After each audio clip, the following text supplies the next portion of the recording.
Yo, and welcome back to a new exciting new video of newness. Yes. Um, since SMT4 Apocalypse is gonna be coming out in about a month, I thought it'd be fun in the time being to reflect on all the games beforehand. Shin Megami Tensei 1, 2, 3, 4, and Strange Journey, and give my opinions on them and stuff. And yeah, I thought that would be fun. So I'm starting this semi video series, I guess, with Shin Megami Tensei 1, which is a game from 1992, and it's fairly interesting and a very, very, very annoying game. So yeah, let's start with that. So I've been having trouble making this video about talking about this old, obscure game, kind of. This is probably my third or fourth try on it already. So, you know what? Let's just jump right in. Hopefully I'll be more organized when I say my thoughts and stuff, because that's what I keep messing up on. I want to be disorganized and stuff. So, let's try again, and hopefully this will be good. So story-wise, I want to say that the story is fairly good. This is my favorite thing from this game. Um, it's good because of considering the time this game came out. It came out a long time ago, the 90s, where the story wasn't really a major focus back in those days. Not that I know, because I didn't grow up in that generation, but whatever.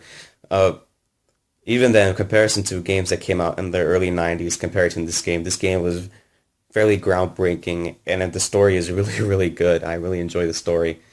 I really enjoy the characters. I really like Law Hero, the neutral heroine, and Law Chaos Hero.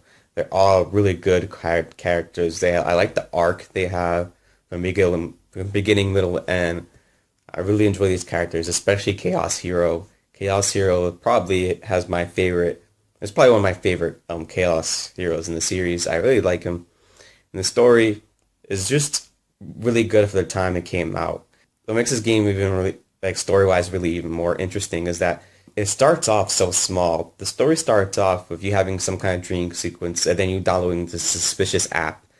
And then from there, your mom asks you to get coffee, and once you get the coffee during while you're in the mall trying to find coffee or whatever, you find a guy who's been mobbed by some demons, and from there the story escalates into this huge epic adventure of making literally the fate of the world changes. And I really think that's really cool.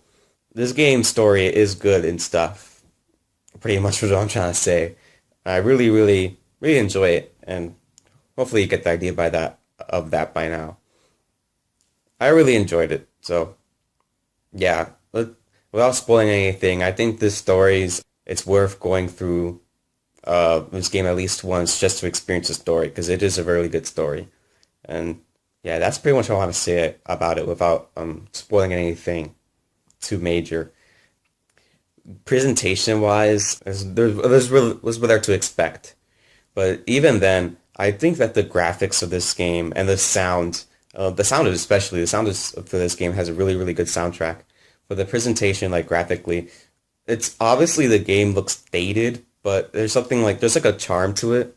It does look good for what it is. I really do, and I think the art, Kaneko's art or whatever, I probably said his first name wrong and whatever, but I think his art really goes through these sprites, and I think that's a really good thing, because these sprites do look good for what they are. And for a little fact here, Kaneko actually drew the sprites first and then made them to portraits. I'm pretty sure on that. So that's not the story, but I think the art and the presentation graphically, I mean, for an old 16-bit game, it does look good and stuff. So yeah, I do think even though they look dated and you can find much better looking games during that era, I mean, if you think about it from that era as well, like there's nothing really anything like it at that time. So this game sticks out when you look at it, comparing the game from the same era. And I think that even though graphically this game isn't really amazing, it does look good, considering the time it came out. And I already mentioned the music is great, but the music is really great. Story and music are probably the best things from this game. The soundtrack for this game is really good. The the shop music theme is so good, and it's probably one of the best themes ever. And well, shop music themes in any Shin Megami Tensei game, period. It's really great, especially if like and just in Megaton in general, that shop theme is good. And I really like other songs too, like Ginza, and the battle theme is great. The sound effects are really cool. I mean, the presentation to this game as a whole, I think, even though they are dated and they have aged, I think they do look good, even today, and sound good even today. Oh, another jump cut, but whatever. There's a couple of other things I feel like I forgot to mention. The UI for this game is cumbersome and not very good. You really wish it was much better than it actually is. For example, you don't really get descriptions on the items you have, which is kind of annoying. Yeah, you're gonna have to look that crap up. Like when you are want to know the armor you have, what weapons you have, you're not gonna know. That's fairly annoying unless you look it up. And the UI is just isn't really super clean. You kind of wish it was, but it isn't. Like it is, you can navigate it through fine, and it is not as bad as some other UIs, like Final Fantasy. Maybe that's just me, but I don't like the Final Fantasy UIs. But it's still it's still a little clunky to go through. It is decent, but at the same time, it isn't. Yeah, that's what I think at least. So hopefully everything I said sounds good, and I wanted to start off this video on a more positive note because gameplay-wise, this game isn't really amazing, and this is where the game purposely where it loses me. I don't really necessarily hate the gameplay to this game. I just don't think it's anything amazing either. The gameplay to this game is very, very, very mediocre, at least in my opinion. And the reason I say that, and I really hope nobody kills me for me saying that I think it's mediocre, but the reason I say it is because the way the game, like the way this level design for this game is done is just so curious. It's like it makes you think, why did he do that? And I didn't really like that about the game, at least gameplay wise. The battle system is your classic turn-based battle system, which is great. And the gameplay features a lot of your typical Shin Megami Tensei stuff that all started off in this game. You got demon fusing, you got the magnetite system, you got negotiations, you got alignment system. It's really it's all your typical Shin Megami Tensei staples that are featured in later games. So it's good. Like at least the ideas this gameplay has are good. They're just not really well executed. And that's where I take issue with the gameplay. Like even though it's good gameplay, it hasn't aged well, and later games in the franchise done it better. That's at least what I have issue with the game. Like negotiations, for example, aren't really amazing in this game. It's super hard to get a demon on your side, and it's really, really annoying to get a demon on your side because it's like pulling teeth. It's like you're never gonna. It feels like you're never gonna get the freaking demon on your side no matter how much you try, and it's really annoying. Something too I really dislike about the gameplay too is that even though getting demons is such an essential part of any Shin Megami Tensei game, in this game they're damn near useless. They're pretty much just your support for the entire game. You and your neutral heroine buddy can get through the game fairly comfortably all by yourself. You don't really need your demons, and I think that's really, really like interesting because considering demons are usually such a strong part or big focus in any Shin Megami Tensei game, but in this game they really are damn near useless. They are literally just for support. Like they help you if you want any buffs, they're gonna be there for you. Or if you want to break the battle system with paralysis or freezing, they're gonna be there for you. And that's what makes even though the battle system is fairly flawed because of that, it's also what makes the game pretty fun to begin with too, because you can break the battle system just by using freaking status effects, and that makes the game a lot more bearable when you're playing it. But even then, I really dislike how not useful your demons are. Like you figure they'll be more useful, but they really aren't. And I really hate the magnetite system too. I'm so glad they got rid of that feature in later games because the magnetite feature is really annoying. Basically, they're the life force for your demons, and then without it, you can't use them. You'll just lose money, and eventually you lose health if you don't manage anything right. And that's just really annoying and a really bad idea. Speaking of which, something I don't like is the demon alignment system. And if you don't know what that is, basically how it works is that depending on your alignment and depending on the demon's alignment, that'll like give you which demons you can summon. So if you have a law demon, you and you're chaos, you can't summon that law demon. And I don't like that. That's a stupid idea. It just makes it really inconvenient to you, like the player. Why would you want to have all demons possible to be on your side, but this demon alignment thing limits you from not having all the demons you can use, and I don't like that idea. Something I also don't like is that to summon demons costs money, and I don't think summoning demons should cost money. It's a stupid idea. You should just able to summon them. I mean, they're there to help you, right? Why do they want your money? It's just meant there like it's there just to inconvenience you, and I don't like that. It just and then getting money Maka in this game is somewhat difficult to begin with, so the fact that you have to worry about it, it's just very annoying. Like there's stuff like that in the gameplay that I don't like. The sense of direction too is really really bad. The game so it pretty much expects you to take just a shitty guess and where to go next, and that's just really annoying. And the hints and like there isn't really a good hint system either. So chances are while you're playing this game, you're gonna have to pull up a guide and see where to go next. And it's really really annoying when you have to do that because you think the game will tell you where to go next, but the game doesn't. Maybe it's just me growing up with all the tutorial games or whatever where it tells you where to go next. Probably not, but I wish the game was a bit more clear on that kind of stuff, but it isn't. Okay, jump cut because I completely lost my train of thought and stuff I wanted to say, but now I have more stuff to say. Some things I forgot to mention, I forgot to say, were stuff like demon fusing in this game isn't really good. For one, your demons can't level up, and you can't register your demons either. There's no Condembian, which I probably said that wrong, but there's nothing like that in the game, and that's really annoying.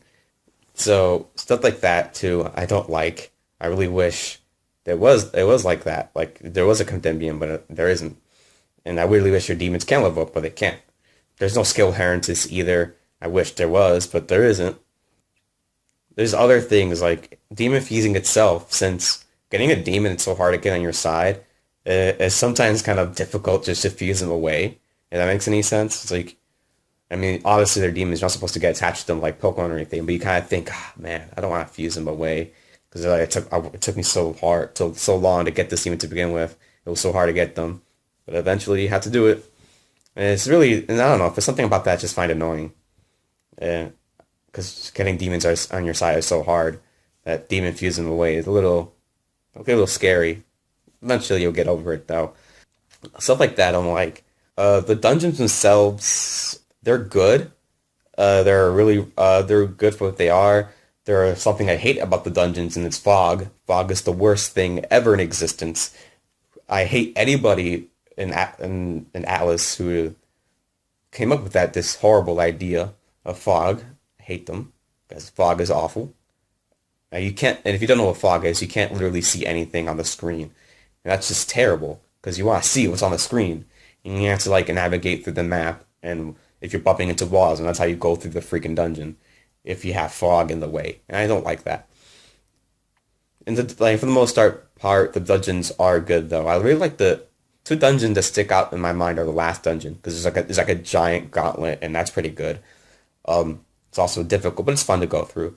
And the Diamond Realm, that's a really good dungeon, especially because the story stuff that happens in the context of that. It's really cool, and it's like really jaw dropping when you like escape the Diamond Realm and you see the results of stuff that happened with Thor.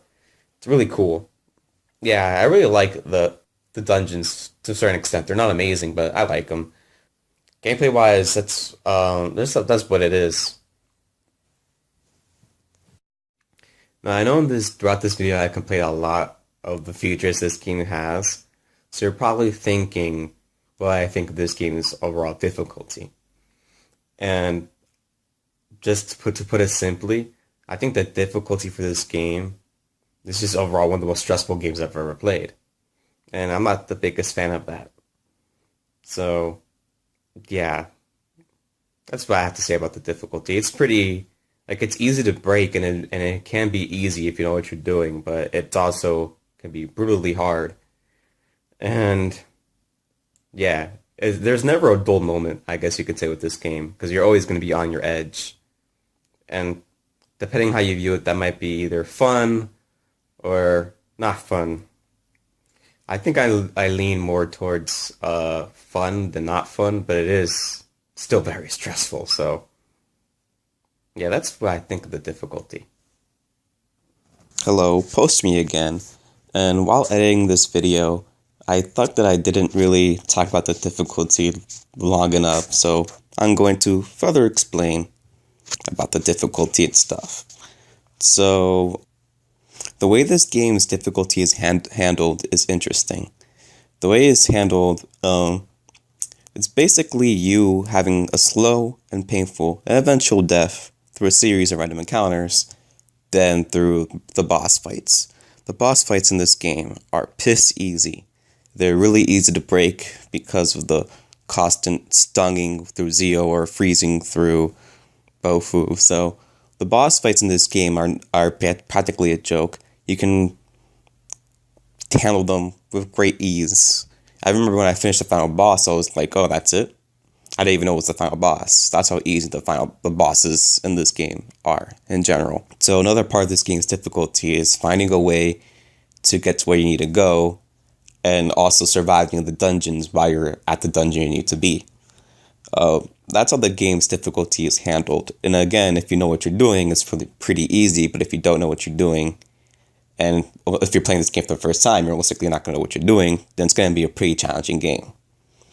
So yeah, that's what I think of the difficulty, to add on to more of it. The dungeons are hard. Finding where to go next is hard, but the bosses are easy. That's basically the difficulty for this game in a nutshell.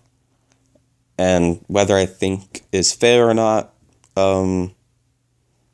basically though, I do think that the difficulty for this game is kind of unbalanced. It's all over the place. And it's borderline unfair and borderline fair depending on what you're doing. I think that's all I want to say about the difficulty. Just wanted to add to that with this post-ness, I guess. So yeah. Okay, I feel like I'm starting to say all I want to say about this game. So, you know what? To summarize, I think the story for this game is amazing. And I do think the music for this game is amazing. And the presentation is fine. It's nothing quite like it at the time. But the gameplay, even though there's a lot of issues with it, it is decently fun. It's just not amazing. It's fairly mediocre. That's the stuff I want to say. Basically, to sum up, although, despite all the problems I have with this game, gameplay-wise, I do want to say that even though this game isn't technically really that amazing, at least if you ask me, I do really appreciate the work that Atlus did on it, and considering the time this game came out, it almost feels like, I'm assuming, because Atlus is always a small developer team, I'm assuming that this game just, it feels like it's just a bunch of a few guys came together. They had a vision for this game, and they had just the right amount of money to make it, and they made this game. And that's kind of the feeling I get when they made about this game. Like, it was obviously made on a tight budget, but there was a lot of passion behind it. And even though I don't super love this game, it is, for considering the time it came out and considering what the end product was, it is decent. I don't love it, and I certainly wouldn't recommend this game to anybody. I only really recommend this game if you're a fan of the franchise. But even then, this is a pretty interesting game to go through. And there's something quite like it. And well, I do really enjoy that. Something I forgot to mention is that I like the contemporary setting this game has because there is nothing like that. Um, and especially during the time this game came out. I mean, I mentioned Final Fantasy, but you had games like Final Fantasy and Dragon Quest, and then you got this first-person dungeon crawler in modern times.